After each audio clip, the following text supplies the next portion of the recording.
In the name of the Father, and of the Son, and the Holy Spirit, one God, amen. We finished chapter 10, did we?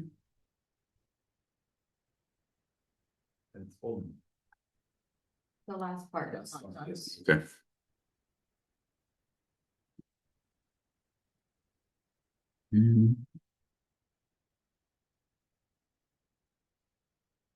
Get rid of that stuff.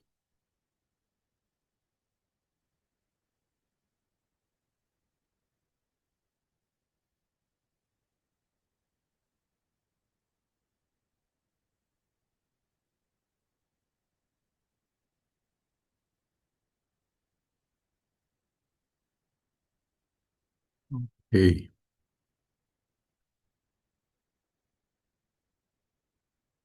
So the timeline is what we did. I want you to focus on this timeline. It will give you the bird's eye view of the story. So the day one calculated in the timeline from their crossing of the Red Sea. Let's just consider that the first day of their wandering, of their trip in the wilderness. The story of the book of Numbers. They reached Mount Sinai between day 60 and day 90 in the third month. At the foot of Mount Sinai, the following events happened: the covenant, tabernacle, golden calf, and the first census, which was given to us precisely the first day of the second month of the second year. So that means they spent a whole year at the foot of Mount Sinai. And then they went in 1 month, maybe less, to a place called Kadesh Barnea. Kadesh Barnea is where they camp and send spies. They sent 12 spies. They spend 40 days in the promised land. They come back with the divided opinions. Two spies says we can take them. Yes, they're big. They have strongholds and castles and fortresses, but we can take them. The 10 spies said no.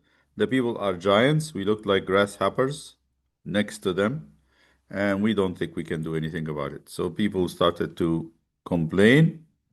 They kind of sided with the 10 spies and wanted to go back to Egypt after stoning Moses. And in that place, they again and again called Moses a murderer and called God a murderer.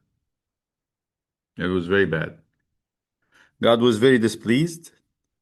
And because when they were talking, the leader said, our kids will be slaves in this land, and the people, the giants there, will kill us and just would use our kids as slaves.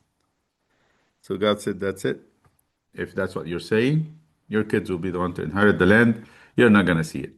All this generation of people, the mature people, the older people who were at Kadesh Barnea when they sent the spies, will have to die in the wilderness. So they started a 40-year wandering. Why 40 years?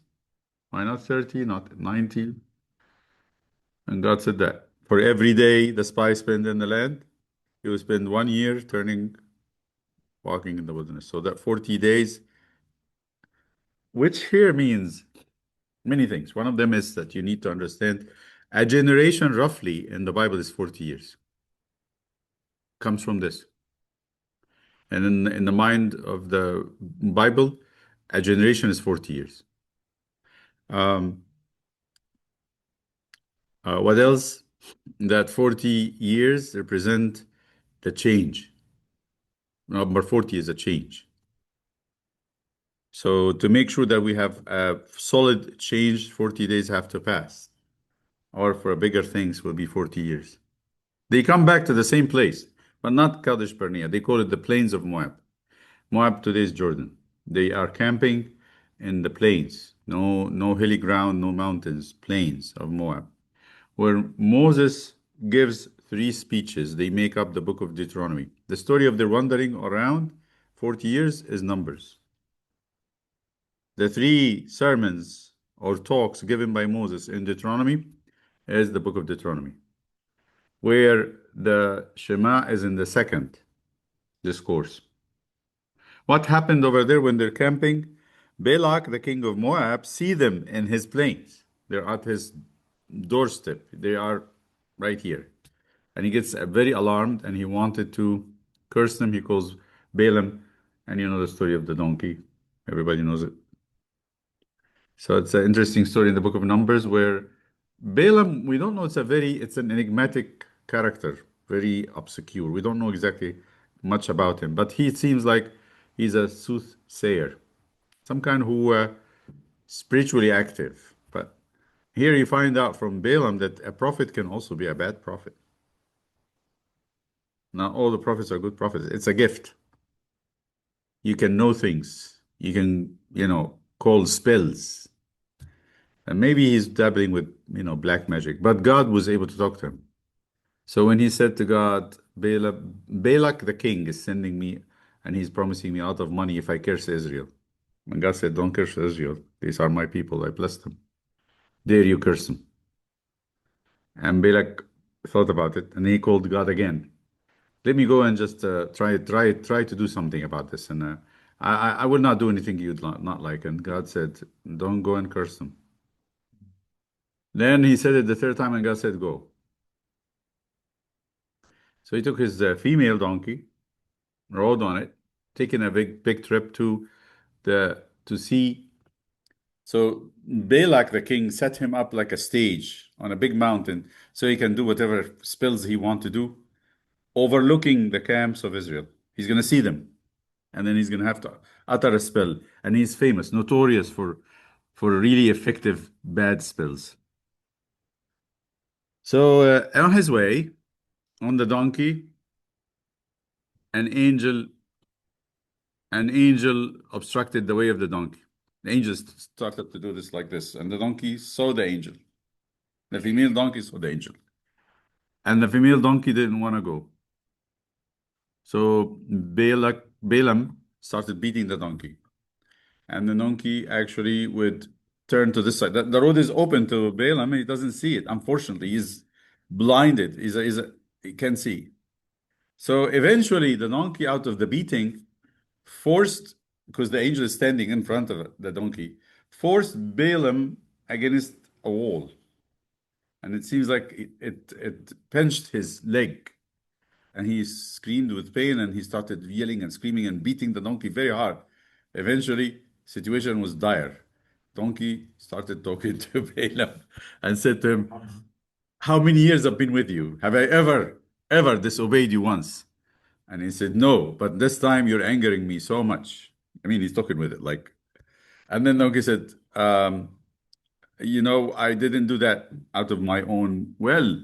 And all of a sudden, the angel appeared to Balaam and said, if the donkey did not stop, I would have cut you to pieces. It seems here very, very interesting. I want to read this with you, actually. This is interesting because it's a story that we need to know. We need all to know about it because it's a lot of irony, a lot of unexpected things. What do you call that? Twists. It's a good story. The story of Balaam. A good story.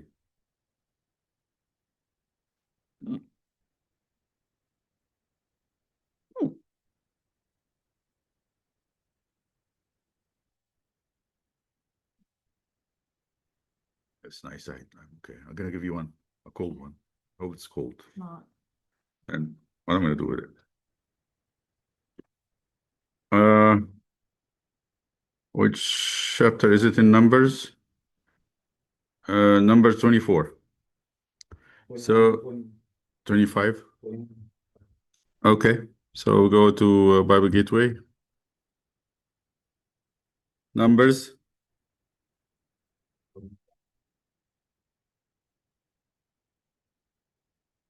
Let's read this story because it's an interesting story. Um,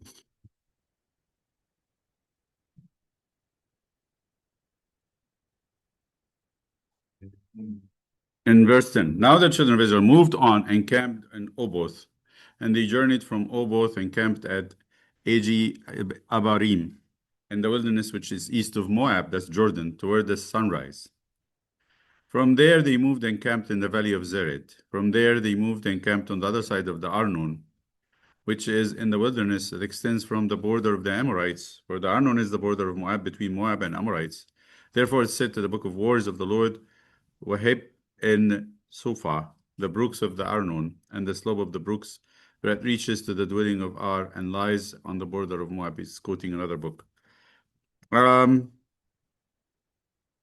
I want to just cut the chase here. Then Israel sent, okay, here. And from the wilderness sent to Matana. No, this is Sihon and Og. That's not it. So let's go.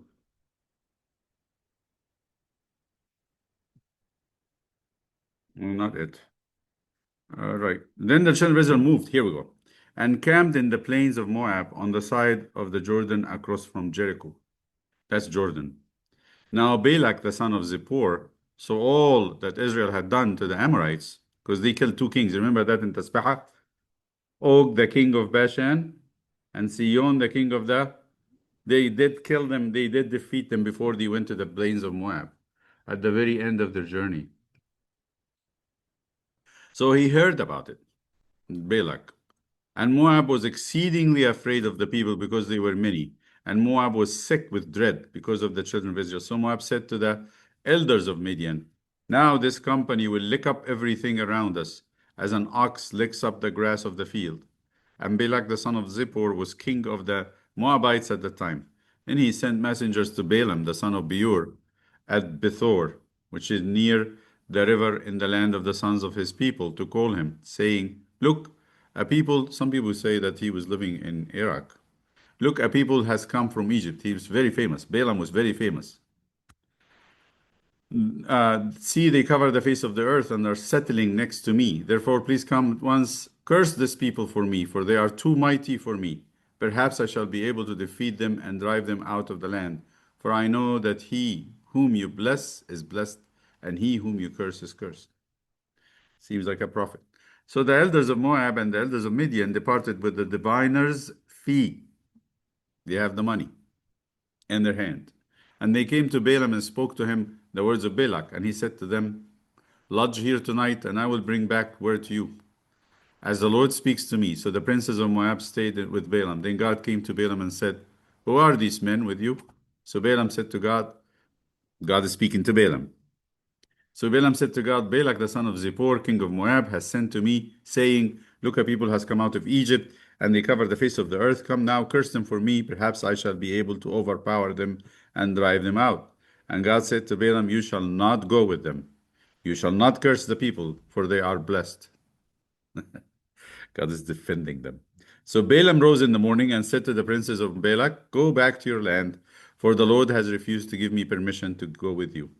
And the princes of Moab rose and went to Balak, said, Balaam refuses to come with us. Then Balak again sent princes, more numerous and more honorable than they. And they came to Balaam and said to him, thus says Balak the son of Zippor, please let nothing hinder you from coming to me. For I will certainly honor you greatly, and I will do whatever you say to me. Therefore, please come, curse this people for me. What did he think? The king thought the money was not enough. So he said, name your price.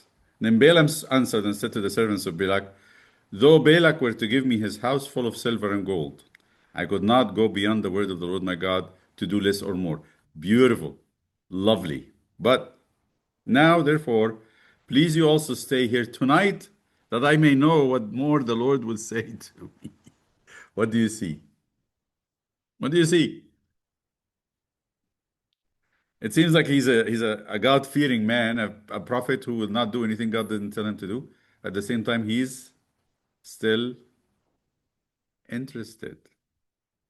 And God came to Balaam at night and said to him, if the men come to call you, rise and go with them, but only the word which I speak to you that you shall do. So Balaam, God understood that Balaam is not going to let it go. He's going to keep pushing it. And this is God, okay? But not angels, by the way. Let's see. So Balaam rose in the morning, saddled his donkey, and went with the princes of Moab. Unfortunate. Then God's anger was aroused because he went. You see that? This is actually, I'm very, this is one of the stories that makes me think how God sees things and how He deals with us. Sometimes you insist on something when it's really not His, it gets really heated, but it's going to have to stop. Um, then God's anger was aroused because he went, and the angel of the Lord took his stand in the way as an adversary against him.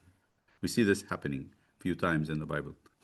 And he was riding on his donkey, and his two servants were with him. Now the donkey saw the angel of the Lord standing in the way with his drawn sword in his hand. And the donkey turned aside out of the way and went into the field. Wise donkey, good donkey, sweet donkey. And so Balaam struck the donkey to turn her back into the road. Then the angel of the Lord stood in a narrow path between the vineyards with a wall on this side and a wall on that side. And when the donkey saw the angel of the Lord, she pushed herself against the wall and crushed Balaam's foot against the wall. So he struck her again. Then the angel of the Lord went further and stood in the narrow place where there was no way to turn, either to the right hand or to the left. And when the donkey saw the angel of the Lord, she lay down. She lay down. That usually donkeys don't do that. It's camels. That's very weird. Under Balaam. So Balaam anger was aroused, and he struck the donkey with his staff. Then the Lord opened the mouth of the donkey, and she said to Balaam, what have I done to you, that you have struck me these 3 times? And Balaam said to the donkey, because you have abused me. I wish there were a sword in my hand, for now I would kill you. So, yeah, imagine this comedy. It's a comedy. He was not surprised that the donkey is talking and never for once asked himself, why is this happening? What do you think of that? That's utter blindness and stupidity. We go through that. I cannot blame him. So the donkey said to Balaam, and he said, no. He said, no, I'm sorry. And so the donkey said to Balaam, am I not your donkey on which you have ridden ever since I became yours to this day? Was I ever disposed to do this to you? Like you have not thought about it? I've never done that before. Isn't that weird? You're going to see that the New Testament people will actually comment on this. Jude, especially, will make a comment on this piece, on this right, verse 30. And he said, no, she speaks logic, right? Then the Lord opened Balaam's eyes, and he saw the angel of the Lord standing in the way with his drawn sword in his hand. And he bowed his head and fell flat on his face. And the angel of the Lord said to him, why have you struck your donkey these 3 times?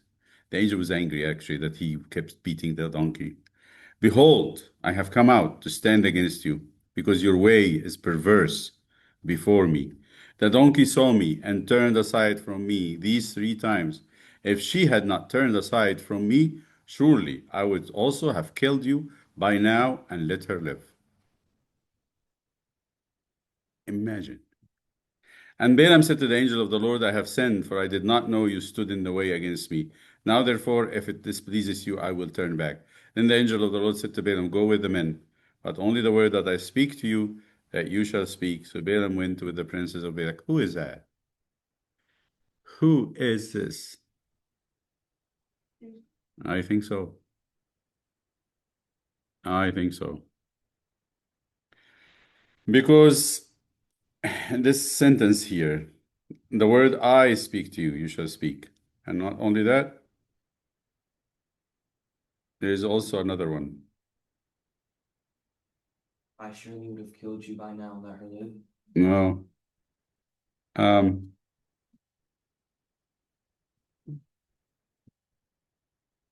um, that's where that word I speak to you. This is what I think is the one that says that it was the Lord Himself. Okay. So what happened then? Now Balak heard of Balaam was coming. He went out to meet him at the city of Moab, which is on the border at the Arnon, the boundary of the territory. Then Balak said to Balaam, did I not earnestly send to you, calling for you? Why did you not come to me? Am I not able to honor you? You think I don't have the money to give you? How much money you want? And Balaam said to Balak, look, I have come to you now Have I any power at all to say anything? The word that God puts in my mouth, that I must speak. So Balaam went with Balak, and they came to Kirjath Huzoth. Then Balak offered oxen and sheep, and sent them to Balaam and to the princes who were with him. So it was the next day that Balak took Balaam and brought him up to the high places of Baal, that from there he might observe the extent of the people. Look at them, he said. And what did he do? He looked at them.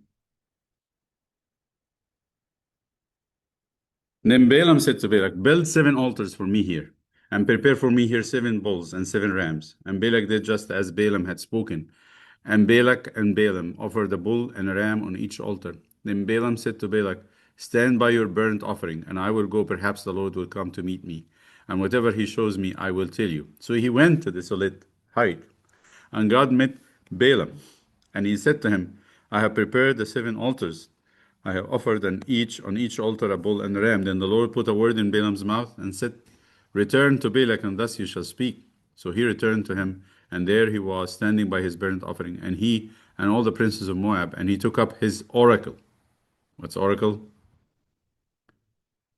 It's a prophetic saying, something that's from God. God speaks on his mouth. So this is usually poetry in Hebrew. Balak, the king of Moab, has brought me from Aram.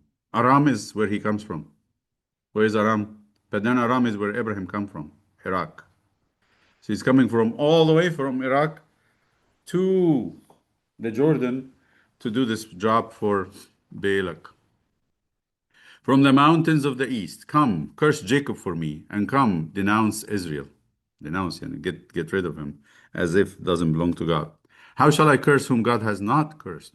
How shall I denounce whom the Lord has not denounced?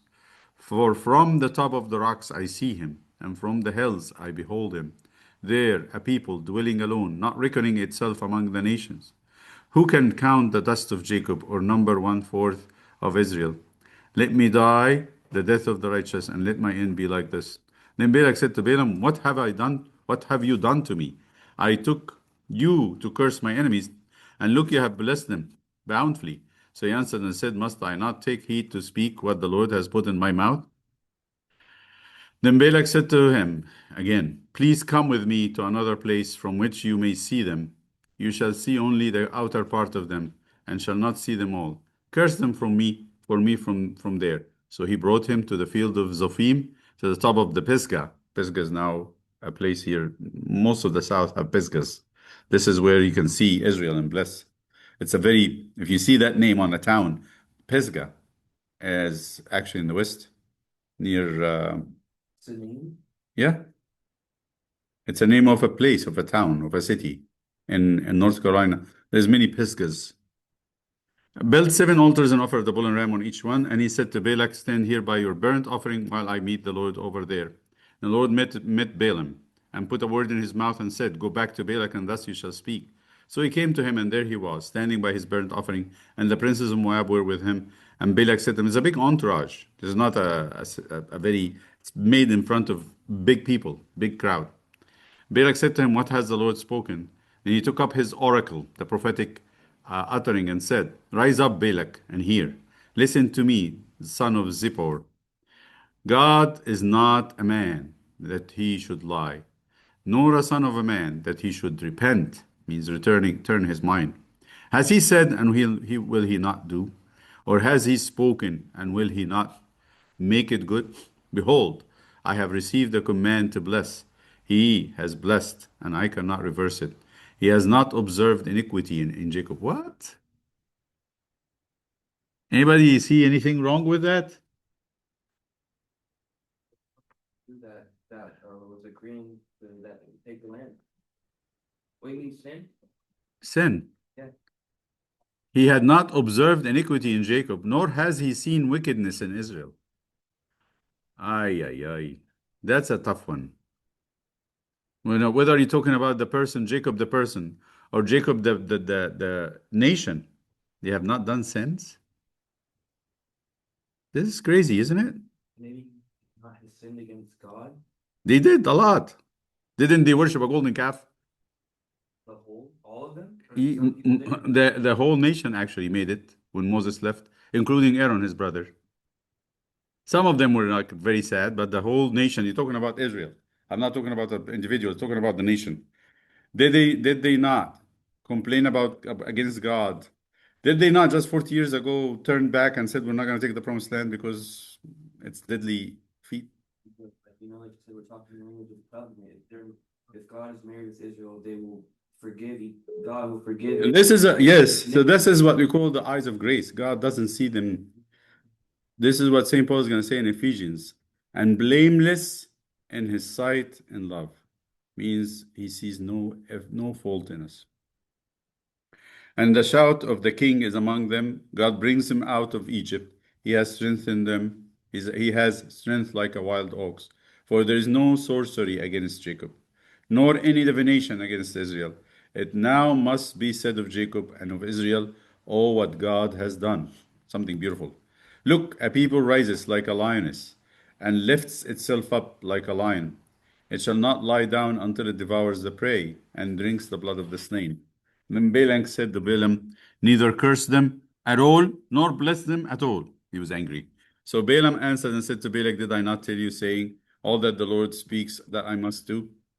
Then Balak said to Balaam, please come, I'll take you to another place. Perhaps it will please God that you may curse them from me from there. So Balak took Balaam to the top of Peor, and that overlooks the wasteland. Then Balaam said to Balak, build for me here 7 altars. He's still with him. He's still going on with him. By that time, he should have known there is no way that can be done. Prepare for me here 7 bulls and 7 rams. He just told him God's not going to change his mind. What's he doing? Money, money, money. And Balak did as Balaam said, and offered a bull and a ram on every altar. How is that going to end? And how is it going to end? I always want to see where is this going to end and how he's going to get out of this. Now, when Balaam saw that it pleased the Lord to bless Israel, he did not go as the other times to seek to use sorcery, but he set his face toward the wilderness. And Balaam raised his eyes, and so Israel encamped. This is a moment that the Bible describes about raising the eyes. Something impressive in this, something moving in the heart of the person that raises their eyes. So this is said about Isaac and Rebekah. And he lifted up his eyes, and she lifted up her eyes, and their eyes met, and means something moved inside of them. And so Israel encamped according to their tribes, and the Spirit of God came upon him eventually. Then he took up his oracle and said, the utterance of Balaam the son of Beor, the utterance of the man whose eyes are opened, the utterance of him who hears the words of God, who sees the vision of the Almighty, who falls down with eyes wide open. How lovely are your tents, O Jacob, your dwelling, O Israel. Wow. He's like serenading Israel. Like valleys that stretch out, like gardens by the riverside, like aloes planted by the Lord, like cedars beside the waters. He shall pour water from his buckets, and his seat shall be in many waters. His king shall be higher than Agag, one of the Amalekites, and his kingdom shall be exalted. God brings him out of Egypt. He has strength like a wild ox. Shall consume the nations, his enemies. He shall break their bones and pierce them with his arrows. He bows down, he lies down as a lion, and as a lion, who shall rouse him? Blessed is he who blesses you, and cursed is he who curses you. In Balak's anger, he came to curse them. Balaam blessed them plenteous. And Balak's anger was aroused against Balaam, and he struck his hands together. Did this like the theatrical movements. When someone, wants to mock somebody, so he claps for him like, good job. But it's a cynical, sarcastic clap. I called you to curse, he said that. I called you to curse my enemies. And look, you have bountifully blessed them these 3 times. Now, therefore, flee to your place. I said I would greatly honor you, but in fact, the Lord has kept you back from honor. So Balaam said to Balak, did I not also speak to your messengers whom you sent me? Like, don't blame me. I told you before. If Balak were to give me his house full of silver and gold, I could not go beyond the word of the Lord to do good or bad of my own will. But the Lord says that I must speak, and now indeed I'm going to my people. Come, I will advise you what this people will do to your people in the latter days. I'm going to tell you something useful. Stop this theatrical action.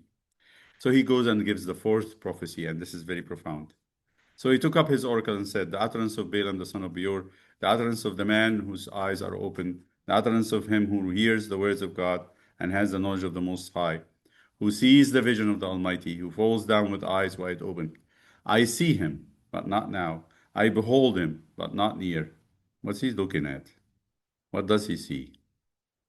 That's what he sees. He says, not now. I see it coming. A star shall come out of Jacob. A scepter shall rise out of Israel, and batter the brow of Moab, and destroy the sons of the tumult. Uh, um, the it's like the Oh, it's lineage. uh, I thought it was a play that you, Uh, no, the- it's lineage. no, it's not a lineage. Children of revolution. Tumult is the trouble. Yeah. And Edom shall be a position. Seir also is enemy. Seir is the same as Edom. Shall be a position, while Israel does valiantly. Out of Jacob one shall have dominion and destroy the remains of the city. So this is actually are taken to say this was a prophecy that the Magi had taken. A star shall come out of Jacob. They looked at the star of Bethlehem as a sign of a ruler, a king. Something very great that he's saying, I see him. So when somebody says, I see him, means you're talking about a very important person. And behold him not near.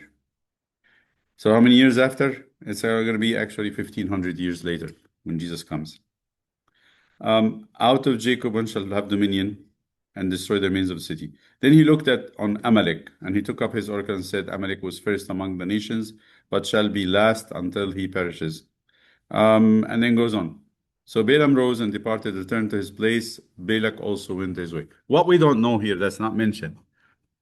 Balaam, after all this, after being, a godly man and speaking the oracles of God, ends up telling Balak the following. He's going to be in the book of Deuteronomy and Joshua, and later in Jude, and later in Revelation, they're going to tell you something happened.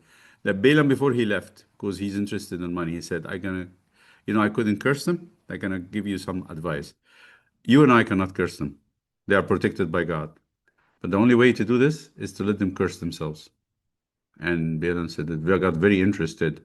And Balak said, what should I do? He said, send them the girls of Baal, and they will entice them, seduce them, to bring them to the worship of Baal. And by this, they will destroy themselves.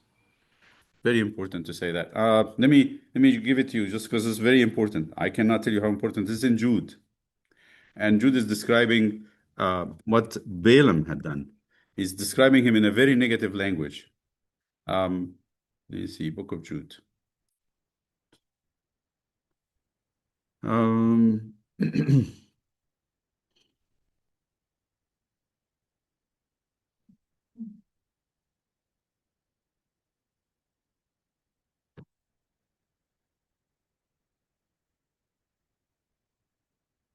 Where is Balaam here?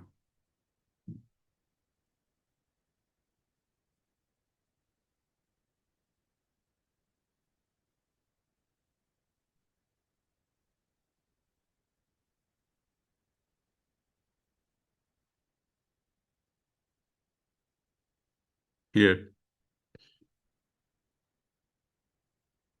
Woe to them, for they have gone in the way of Cain, have run greedily in the error of Balaam for profit, and perished in the rebellion of Korah. I'm not sure if this is the one. There's another place where it says, might be in Hebrews, but this one is also mentioned here.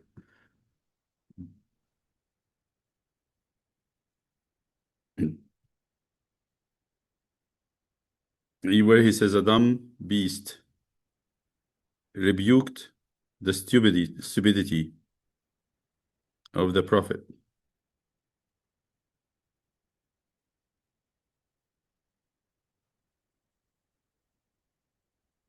That's Peter, I think. It's Peter first. Second Peter. Okay. Let me read with you this one. Second Peter 2, 3, 2. This is describing Balaam too. All right. Okay. He's talking about the same people that Jude is talking about, certain people that will be actually in the church. They have forsaken the right way and gone astray, following the way of Balaam, the son of Beor, who loved the wages of unrighteousness, but he was rebuked for his iniquity. A dumb donkey, speaking with a man's voice, restrained the madness of the prophet.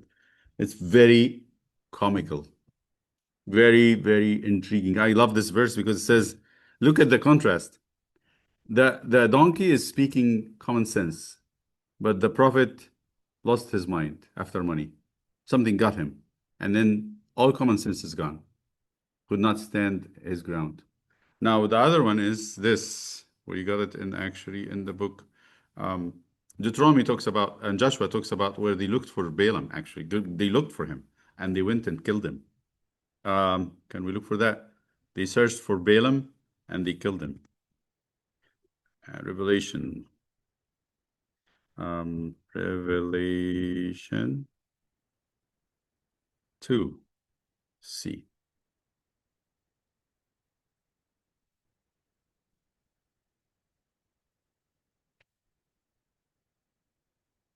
Can we look for the one from Joshua? Here.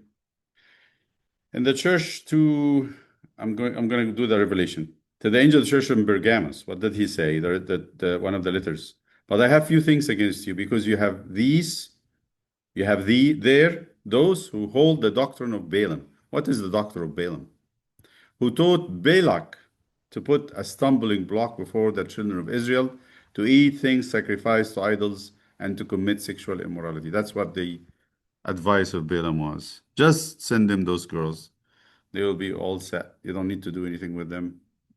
Will you give me my money for this advice? And Balaam said yes, if it works. And it worked. It did work. So if we go back to the book of Numbers after this encounter with, do we find it? Did we find the Joshua? 2, 13:22, and 24:9. Joshua. 13:22, with Israelites killed him with the sword. And then 24:9.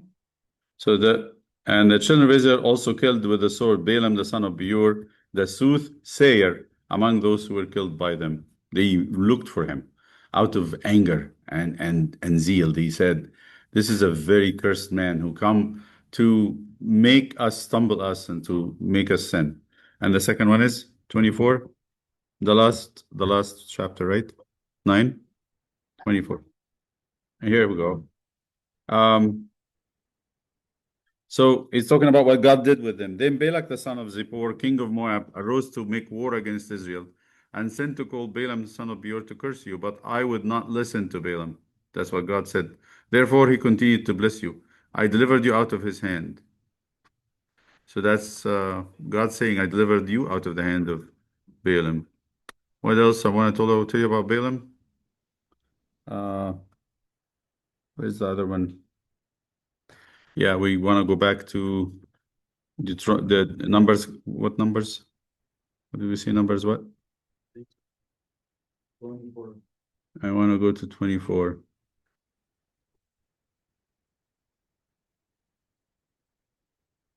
24.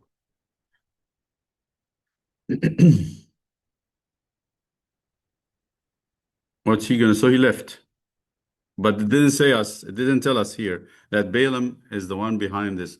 When I go to 25, what happens? So that to give you the same idea, what Balaam could not do, Israel did to themselves. Israel remained in Acacia Grove, and this is by the plains of Moab.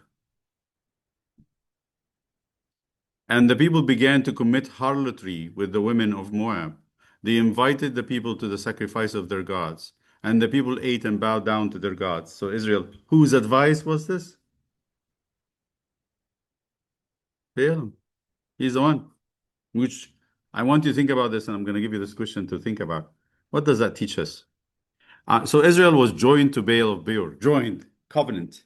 And the anger of the Lord was aroused against Israel. Then the Lord said to Moses, take all the leaders of the people and hang the offenders before the Lord out in the sun, that the fierce anger of the Lord may turn away from Israel. So Moses said to the judges of Israel, every one of you kill his men who were joined to Baal of Peor.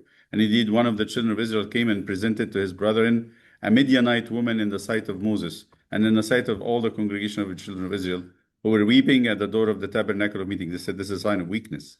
Now, when Phinehas, the son of Eleazar, the son of Aaron, the priest, saw it, he rose from among the congregation and took a javelin, a spear, a shorter spear in his hand, and went after the man of Israel into that was a prince, was a leader, into the tent where they were sleeping together in the act, and thrust both of them through, the man of Israel and the woman from Moab through her body. So the plague was stopped among the children of Israel, and those who died in the plague were 24,000. Listens. What do you get out of this? So an outside enemy tried to get Israel cursed. What happened?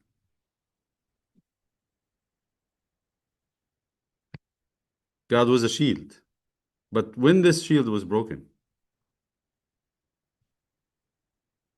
yes, when we cut the wall and break the wall of God that has put around us, so the devil who wants to kill us and hurt us will do it. I think that's the lesson we have from this. So you say Jesus can raise the dead, yes, he can heal the sick, yes, but what happens when we ourselves yield to sin and get scandalized and fall in temptation? Then what? That's where all the evil things that we are protected from happens. So Balaam's story is very important, and I want us to kind of keep it in mind. What is this?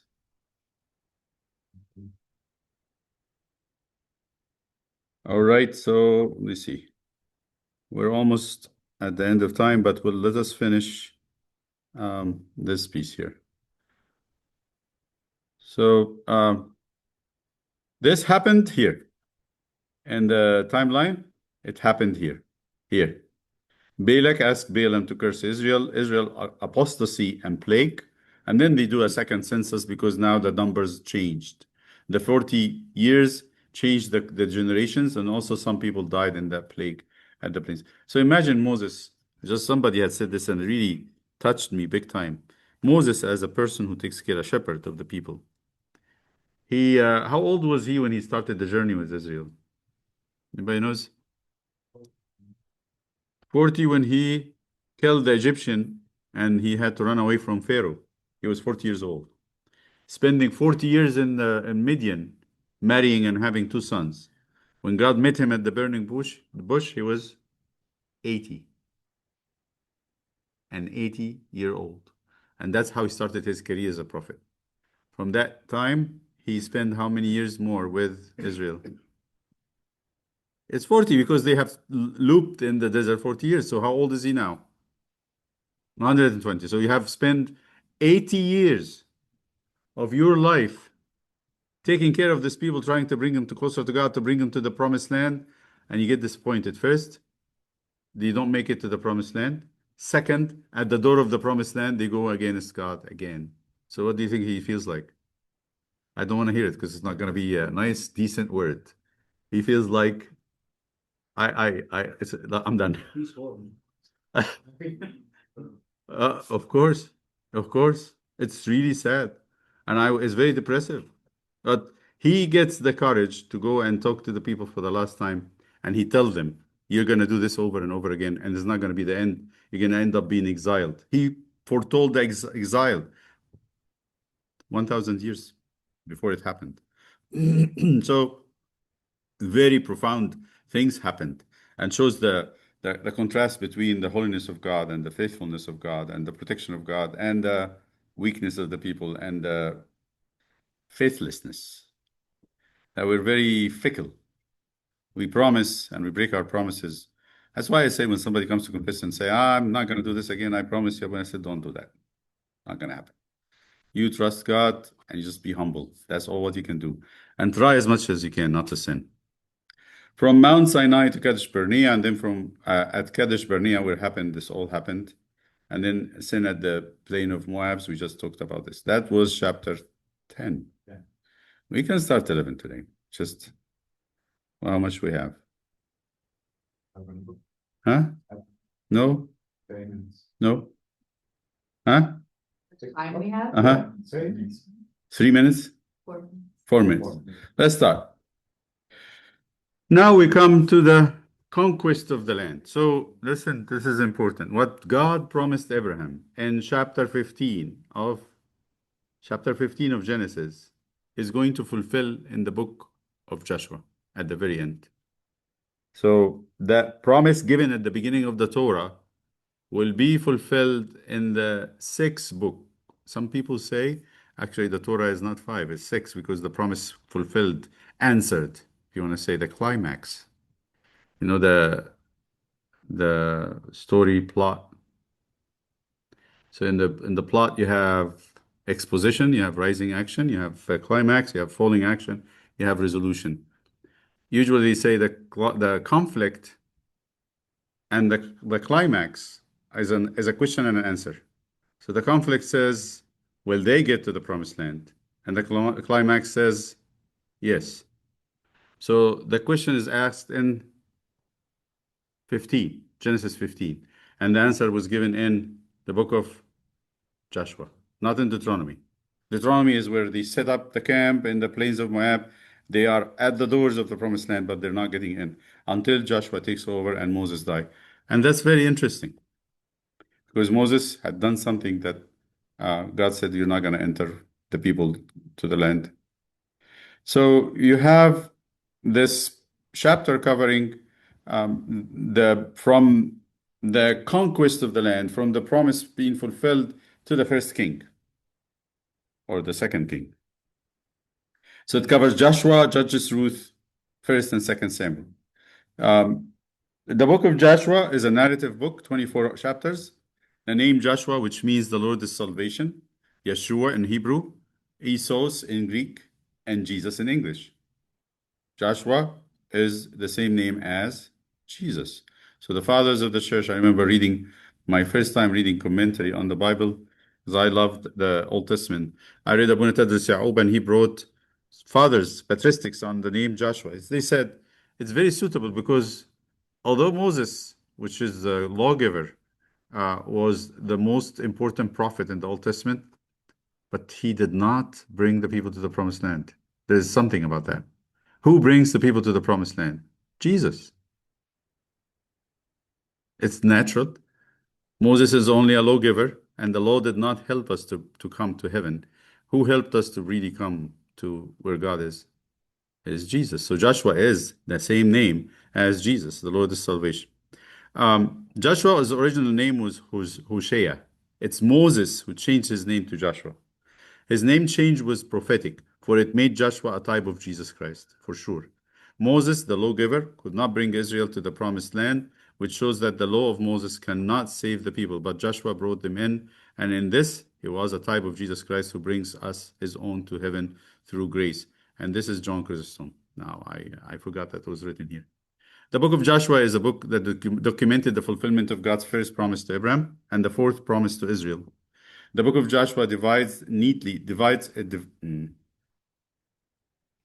is divided.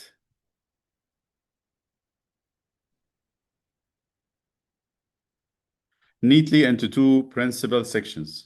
It's really nice to remember that. Chapter 1 to 12, so it's 24 chapters.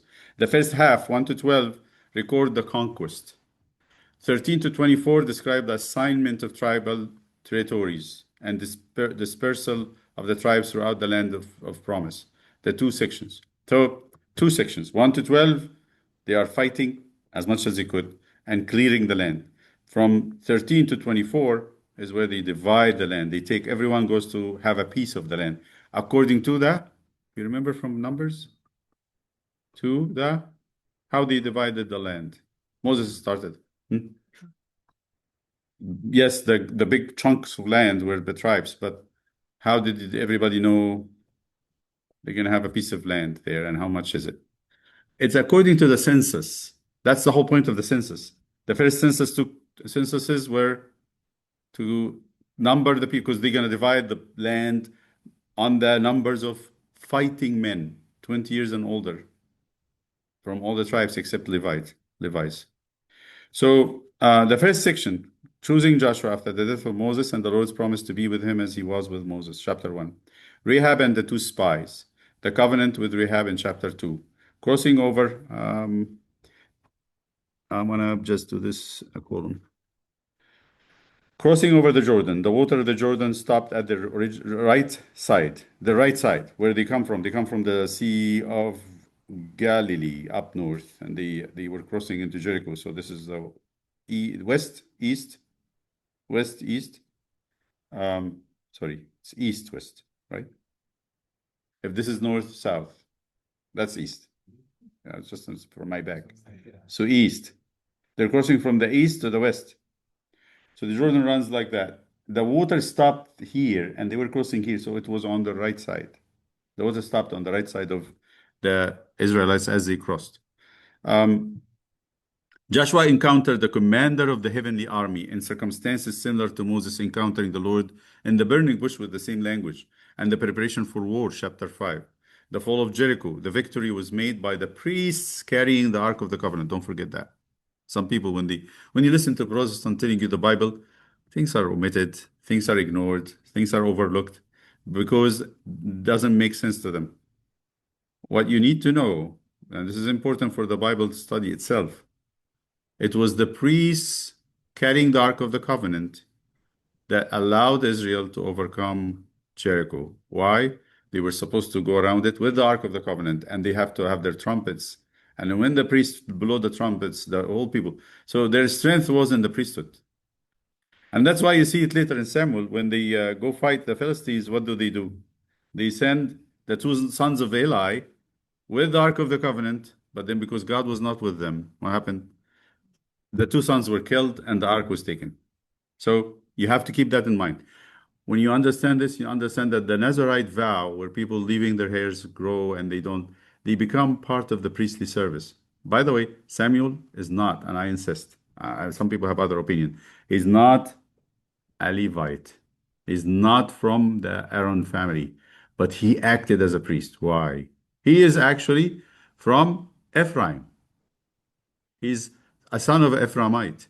How can Samuel, who is an Ephraimite, be a priest and offer sacrifices? Because Nazarites, the people that were dedicating themselves to the service of God, were considered part of the priestly family. They were considered part of the priest. That's why they could do the priestly work. And that's why, for example, if you understand, and this will solve a mystery for you, Samson was able to have a strength, supernatural strength, because he was part of the priestly work. If they could not go on with like an army, Samson was enough. As long as he has his vow to be part of the priestly service. Once he lost that, he lost everything. So this is important to keep in mind.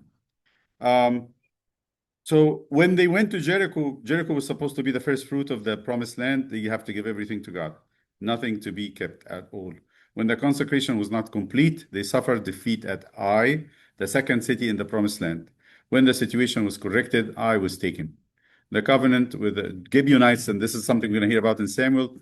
It's a funny story. The conquest wars and the miracles of the spending the sun and the moon, chapter 10 to 13. I want to just read you the Gibeonites is a very interesting story because you're going to hear about it in Samuel.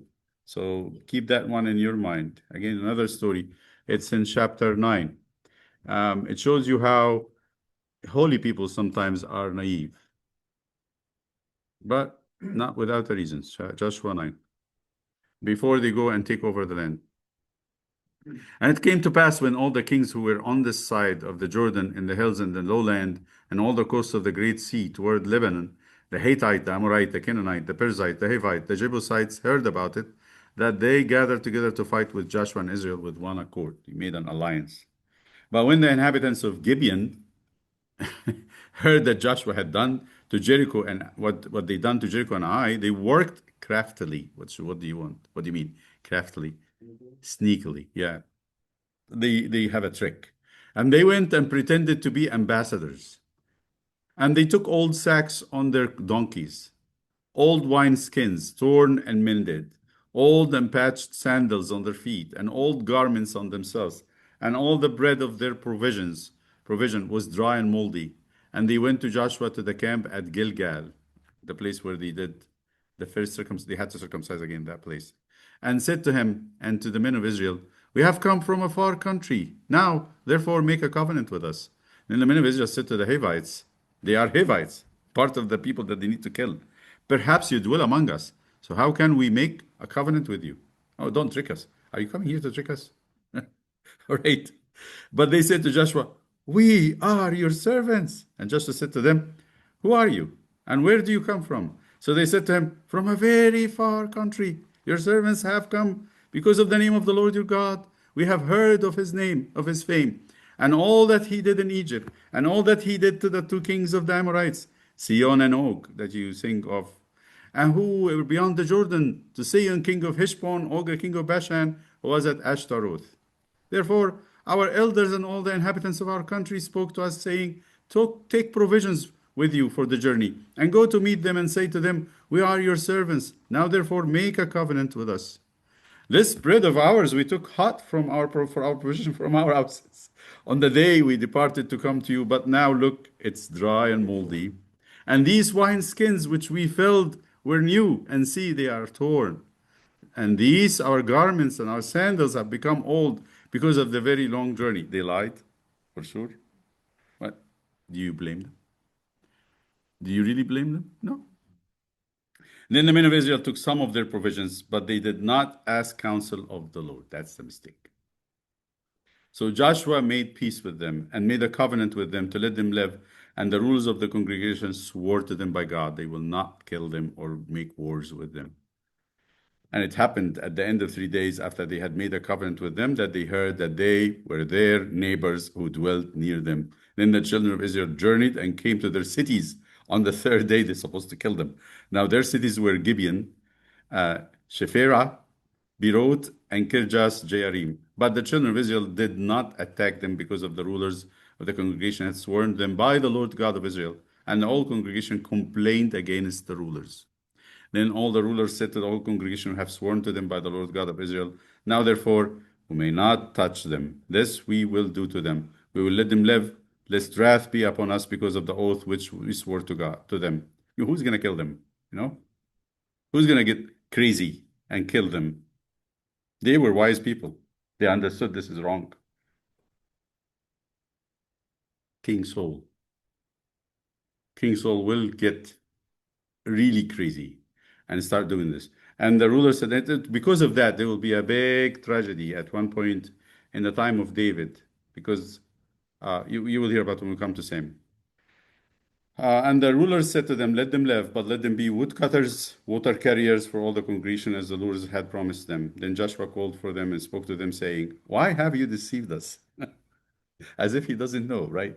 I say it naive, right? He is naive. Like, why didn't you let us kill you? We are very far from you when you dwell near us. Now, therefore, you are cursed, and none of you shall be freed from being slaves, woodcutters and water carriers for the house of my God. And they would say, Yo, yes, of course, we love it. Bring it on, but live, right? So they answered Joshua and said, Because your servants were clearly told that the Lord your God commanded his servant Moses to give you all the land and to destroy all the inhabitants of the land from before you. Therefore, we were very much afraid for our lives because of you and have done this thing. And now, here we are in your hands. Do with us as it seems good and right to do to us. They said, We're done. We secured our lives. That's it. You want to do anything to us? Fine. So he did to them and delivered them out of the hand of the children of Israel so that they did not kill them, take their land. And that day, Joshua made them woodcutters and water carriers for the congregation and for the altar of the Lord in the place which he would choose even to this day. The writer of the book might be Samuel, I'm not sure, but this piece. Anyway, so I think Joshua's around, according to tradition, who wrote it, but it seems at the end of his days he wrote it. So anyway, so these are the things that we have. for this chapter. I'm just going to continue the chapter next week is off. Is it? So next week, I don't think people will be willing to hear anything about anything except about turkey and gravy. How is the fact that they promised them so important? And what, the fact that they made an oath by the Lord God, why did they uphold that? They could have just, But it's what we talked about, so anybody here can answer this. What would be a problem with breaking an oath that's sworn by God? If I understand your question. If I understand your question, you're saying what make them keep that promise? That's what you're asking? based on They put themselves under a curse. So once they put themselves under that curse that we won't harm you, they can't, or they will be cursed themselves. Thank you, Sarah. Sarah's answering. So you heard this? How did you hear it? Sarah, how did you hear the discussion? Yeah, she said a curse. You see that? Oh. Good job. I think that makes me happy. Yes, because we had taken like a big chunk of one lesson talking about the difference between promise and oath. It's like in the court when you say under oath, right? What does that mean? There is a penalty.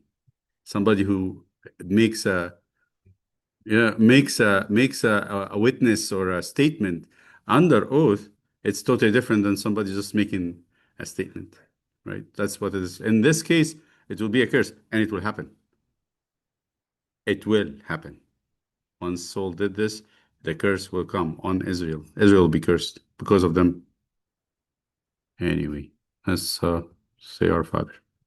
Make us worthy, O Lord, to say thank you, our Father who art in heaven. Hallowed be thy name. On earth as it is in heaven. Give us our daily bread and forgive us our trespasses as we forgive those who trespass against us. Lead us not into temptation. Christ Jesus our Lord, and the kingdom of God. May the love of God the Father and grace of His only begotten Son, Jesus Christ, and the fellowship of the Holy Spirit be with you, and peace be with you.